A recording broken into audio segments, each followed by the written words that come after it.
Coucou, hello mes gars, mes amis, c'est Rita Paradis Massaye Balago Faramaren qui est là parmi nous. Yéen a ngi ànd ak suñu people TV ci ay chroniqueur Rita comme nu mu koy defee saa su ne nee naa la boo nekkee ci àddina del xeex del ñëfe sa life xeex nag du da ngay dóorante ay kurpeñ rek wala ngay saagawante waaye xeex ci technique ak ci xel ndax nee naa la li nga bëggoo ko yow kese waaye da nga ko bëgg keneen bëgg ko waaye yow mi nga xamante ne yow la ñu bëgg rek fexe rek ba noo ko téyee rek ba du la rëcc ndax nee naa la àddina xeex la ak fighting rek ba daal di am li nga bëgg ndax dara yomb fi ku ne la àddina bi life bi dafa yomb mi ngi lay nax waaye bu fekkee da nga nekk nit am courage doo découragé nee naa la boo nekkee ci àddina bul découragé amal courage te bu la dara di gaaw a déstabiliser te bul rëy tamit ci sa àddina mooy tax rek nga daal di téye li nga moom ndax nee naa la li nga moom li la yàlla boole rek daal di koy yëkkati rek teg ko ci sa loxo boo deful ndànk rek dañ koy daal di këf ci sa ay loxo waaye loolu yëpp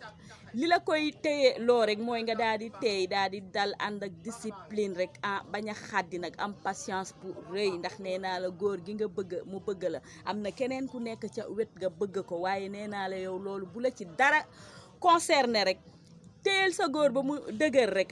bul bàyyi nee naa la bul gaaw a découragé àddina boo gaawee découragé rek wala nga gaaw a xàddi rek da ngay daal di perte boo gis rek défaite la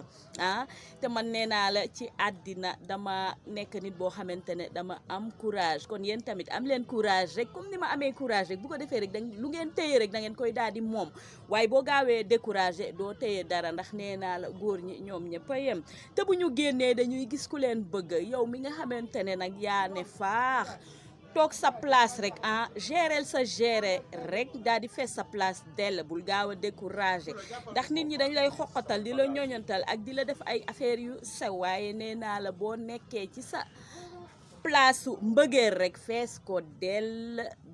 bul bàyyi benn turu rek fatal yëpp bul bàyyi benn turu rek ba ñu la koy daal di foqatil rek ci sa ay loxo kon sama gars yi tey conseil boobu rek laa leen di jox pas toi fighting toi ñefe leen seen life bu leen gaaw a découragé ci dara nee naa la bu la jareelee nga toog ca buntu kër ga fanaan fa sax na la ko jaral waaye bul mës a découragé ndax àddina dara yombul te nee naa la koo gis ba di ko ñee rek bu la waxee fa mu jaar rek yow